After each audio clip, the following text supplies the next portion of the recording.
اور اس قانون کے تحت ہی یہ کہتے ہیں کہ جناب یہ قانون ہم نے بنا دیا، لہٰذا بڑے بڑے جو اہم معاملات ہیں ان کو یہ چھیڑ رہے ہیں، جو کہ میرا خیال ہے ایک اجتماعی رائے سے ہونا چاہیے کام. جیسے اس سے پہلے انہوں نے سپریم کورٹ میں جو سپریم کورٹ کا پریکٹس اینڈ پروسیجر بل ہے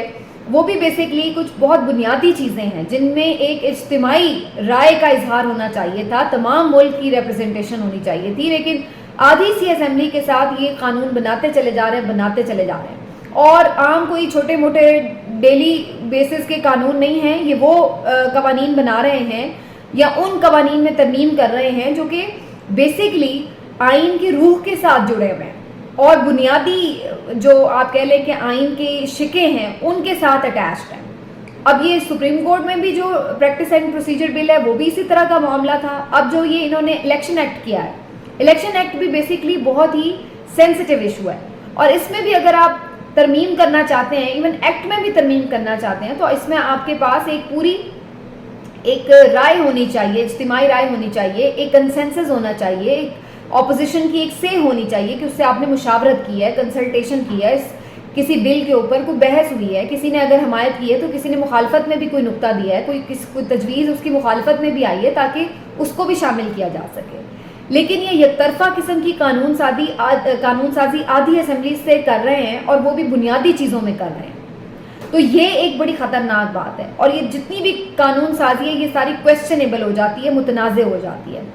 اسی طرح کی یہ جو انہوں نے الیکشن ایکٹ میں ترمیم کی ہے جس میں انہوں نے جو نااہلی کی میکسیمم مدت ہے وہ 5 سال کر دی ہے. اب 5 سال مدت کرنے کا مطلب یہ ہے کہ خواہ وہ جہانگیر خان ترین صاحب کی نااہلی ہو، خواہ وہ نواز شریف صاحب کی اہلی ہو نااہلی ہو، اس کو یہ ختم کر کے کہیں گے کہ جی چونکہ اب قانون بدل چکا ہے لہٰذا وہ اہل ہو گئے ہیں. تو یہ ان کا بنیادی طور پر کام ہے. 2 انہوں نے کام ایسے کیے ہیں، قانون میں چینجز کیے ہیں. ایک تو جو 184(3) کا کیا ہے اس میں انہوں نے یہ کیا کہ جو ریویو پٹیشن ہے اس کے اوپر اپیل دائر ہو سکتی ہے 184(3) کے تحت. ایک تو یہ کیا، اب اس کے تحت اپیل لے جائیں گے اور اپیل میں لکھیں گے کیا کہ چونکہ 62(1)(f) کے تحت اب ترمیم ہم نے کر دی ہے لہٰذا 5 سال کی تو وہ قانونی بدل گیا، لہٰذا اب آپ جو ہے وہ 5 سال کی مدت کے مطابق یہ اہلیت ان کی بن جاتی ہے. تو یہ بیسکلی اب انہوں نے کارروائی ڈال دی ہے. تو یہ 2 بنیادی قسم کی چیزیں ہیں جن کے اوپر انہوں نے ایک بہت ہی منیمم میجورٹی سے جو ہے یہ کام کیا ہے. اور میں بہت سارے مختلف قانونی جو لوگوں کی رائے جاننا چاہ رہی تھی، اس میں نے بہت سارے لوگوں کو سنا تو میں اس نتیجے پہ پہنچی کہ ان لوگوں کا متفقہ خیال یہ ہے کہ یہ چیزیں 2/3 میجورٹی سے ہونی چاہیے کیونکہ یہ 62(1)(f) کا جو معاملہ ہے یہ تو بیسکلی پھر آئین کی ترمیم ہے، یہ الیکشن ایکٹ کی ترمیم نہیں ہے. بہرحال اب یہ ایک بات چونکہ کانٹروورشل ہے تو یہ سپریم کورٹ میں چیلنج ہو سکتی ہے، لیکن یہ پھر موجودہ صورتحال میں لگ رہا ہے کہ جتنی بھی چیزیں ایسی چیلنج ہو رہی ہیں وہ سپریم کورٹ اس کے اوپر کوئی خاطر خواہ فیصلہ نہیں کر پا رہی ہے. لیکن بہرحال یہ نواز شریف صاحب کی پہلی رکاوٹ دور کر کے کوشش یہ کی جا رہی ہے کہ ان کو واپس لانے کے لیے راہ ہموار کی جائے. وہ ہو سکتا ہے کہ جلد ہی وطن واپسی کا فیصلہ کر لیں. ویسے تو یہ بات پی ایم ایل این بہت دنوں سے کہہ رہی ہے لیکن اب سیریسلی ایسا ہو سکتا ہے اور اس کی بنیادی وجہ یہی ہے کہ اب الیکشنز کی آمد ہے اور ہر کوئی بھی ذی شعور تجزیہ کار یہ سمجھ رہا تھا کہ الیکشن سے پہلے نواز شریف صاحب کو یہاں آنا ہوگا اگر وہ اپنی پارٹی کی کوئی رہی صحیح جو ساکھ ہے وہ بچانا چاہتے ہیں.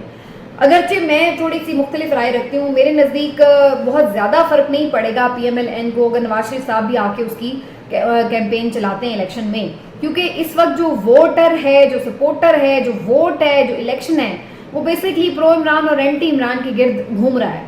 تو اس میں بڑا مشکل ہے اس ماحول میں کہ کوئی آ کے بالکل یکسر اپنی کوئی کرزمیٹک پرسنالٹی سے کوئی جادو کرے اور سب لوگ پی ایم ایل این کے ووٹر، تھوڑا بہت فرق پڑے گا ظاہر ہے، جو ان کا سویا ہوا ووٹر وہ جاگے تھوڑا بہت، لیکن مشکل ہے. اور اگر آپ اس کو کمپیئر کریں کہ جی عمران خان کو بھلا دیں گے نواز شریف صاحب آ کر تو یہ مشکل نظر آ رہا ہے کیونکہ عمران خان نے یہاں رہ کر جو ایک مثال قائم کی ہے، بے شک ان کے اور بہت سارے فیصلوں پر تنقید کی بھی جا سکتی ہے لیکن جو انہوں نے یہاں رہ کر مثال قائم کی ہے اس سے ان کا قد بہت بڑا ہے اور جو ان کا ووٹر سپورٹر ہے وہ مزید ان کے ساتھ جڑ گیا ہے، وہ مزید اس بات کے اوپر ڈٹ گیا ہے کہ چونکہ ان کا لیڈر یہاں موجود ہے تو وہ بھی یہیں پر کھڑے ہو کر مقابلہ کر رہے ہیں. کچھ پارٹی لیڈران ضرور چھوڑ گئے ہیں، وہ ایک علیحدہ بات ہے اور اس پہ بھی میں اس دن بات بھی کر رہی تھی کہ بیسکلی یہ پارٹی لیڈرز وہ ہیں جنہوں نے عمران خان کی مقبولیت، ان کے صحیح فیصلوں کا تو بھرپور فائدہ اٹھایا ہے، وزارتیں انجوائے کی ہیں، مقبولیت انجوائے کی ہے، ممبرز بنے, سب کچھ کیا, لیکن اب جب کہ وہ سمجھ رہے ہیں کہ عمران خان نے جی کوئی غلط فیصلے کر لیے ہیں تو ان فیصلوں کا بوجھ اٹھانے کے لیے تیار نہیں. یعنی میٹھا میٹھا ہپ ہپ اور کڑوا کڑوا تھو تھو, جس چیز کا نقصان ہو رہا ہے تو وہ عمران خان پر ڈال دو کہ جی چیئرمین صاحب نہیں مان رہے تھے, چیئرمین صاحب نے یہ فیصلہ غلط کیا, چیئرمین صاحب نے وہ فیصلہ غلط کیا. اور جب صحیح فیصلے تھے تو تب آپ بیٹھ کے چاٹ کھانے کے لیے سب تیار تھے, مٹھائی کھانے کے لیے سب تیار تھے. آج چونکہ غلط فیصلوں کے نتیجے میں کوئی مشکل وقت آ گیا تو اب آپ کو بھاگنا پڑا ہے.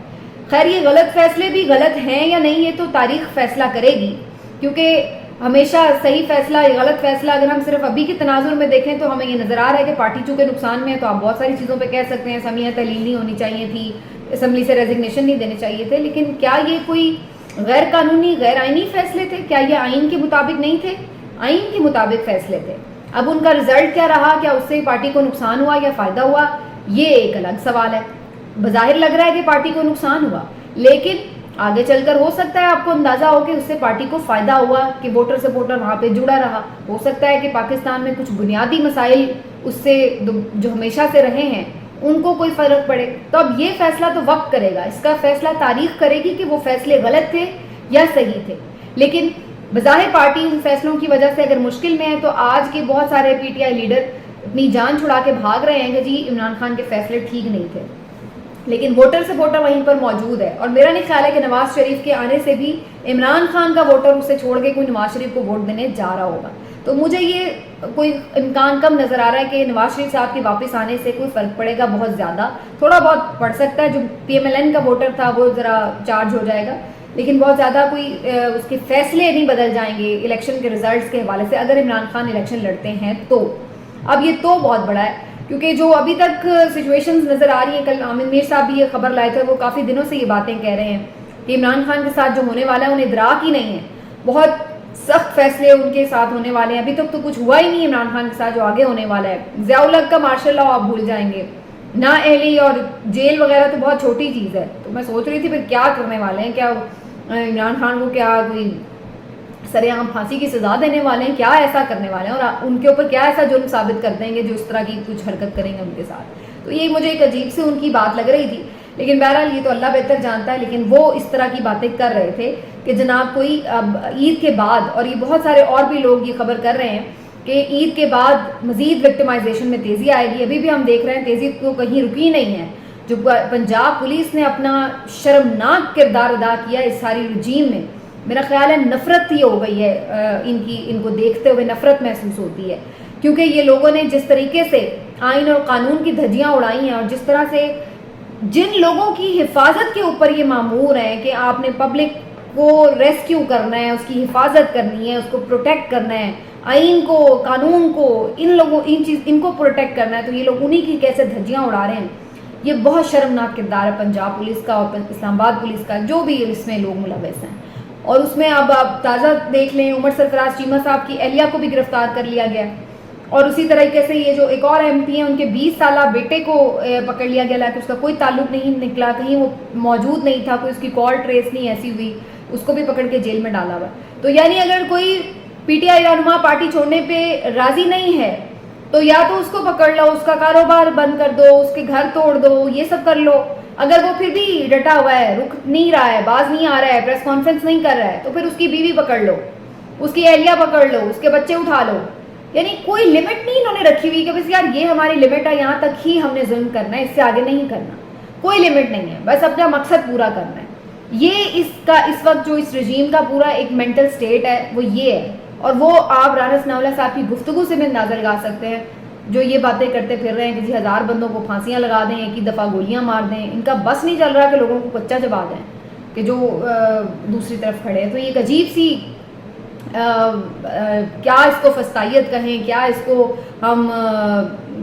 ظلم کے پہاڑ کہیں, جو بھی آپ اس کی داستان لگا لیں, فرعونیت ہے, جو بھی ہے, لیکن یہ اس وقت ایگزسٹ کر رہی ہے. تو بہرحال یہ آنے والے دنوں میں عید کے بعد اس میں تیزی بھی آ سکتی ہے, اور عمران خان صاحب کے اوپر بھی اب یہ مزید دوبارہ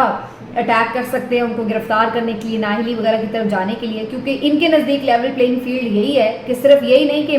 نواز شریف کی اہلیت برقرار ہو, وہ واپس آئیں, کیمپین چلا سکیں, بلکہ یہ بھی ہے کہ ادھر عمران خان کے بھی ہاتھ باندھے ہوں گے تو پھر لیول پلینگ فیلڈ ہے.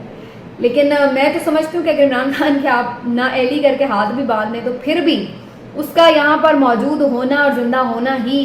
ان سب کی ہار کے لیے کافی نظر آ رہا ہے. جو اس وقت عوام میں ایک لہر ہے شعور کی بھی اور جذبات کی بھی عمران خان کے لیے, وہ یہ شو کرتی ہے. یہ ہمارا تجزیہ ہے, ہم اپنی کوئی خواہشات نہیں بتا رہے آپ کو, لیکن یہ ایک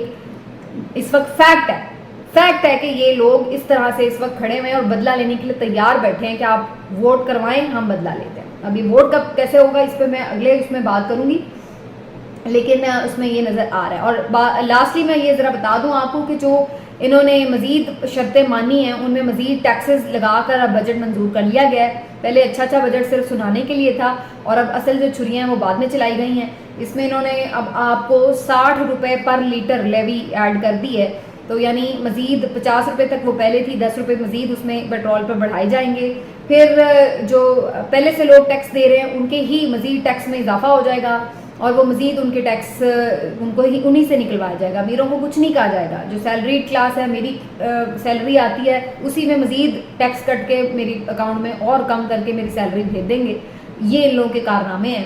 اور پیٹرول سے پیسے نکلوا لیں گے, وہ پتہ ہے ان لوگوں نے خریدنا ہی خریدنا ہے. اور مختلف جو چیزیں ہیں ان کے اوپر ٹیکس نیٹ بڑھانے کے بجائے ٹیکس ریٹ بڑھاتے جائیں گے اور اس طرح پھر عوام کی جیب سے ہی پیسہ نکلتا جائے گا. تو یہی انہوں نے کرنا ہے, اپنے خرچے تو انہوں نے کم کرنے کوئی نہیں. حالانکہ یہ بھی IMF کی ایک ڈیمانڈ تھی, اور IMF کی جو سربراہ ہے وہ بڑا کیٹیگوریکلی ایک انٹرویو میں یہ بات کہہ چکی ہیں کہ ہم نے کبھی نہیں کہا کہ غریب لوگوں کی آپ خون چوس لیں. ہم نے تو کہا ہے کہ اپنے امیر لوگوں سے آپ ٹیکس نکلوائیں, پیسے نکلوائیں اور اپنے بھی اخراجات کم کریں. اس طرف یہ حکومت نہیں آتی. تو یہ صورتحال ہے اس وقت. دیکھتے آنے والے دنوں میں مزید کیا ہوتا ہے. اپنا خیال رکھیے. اللہ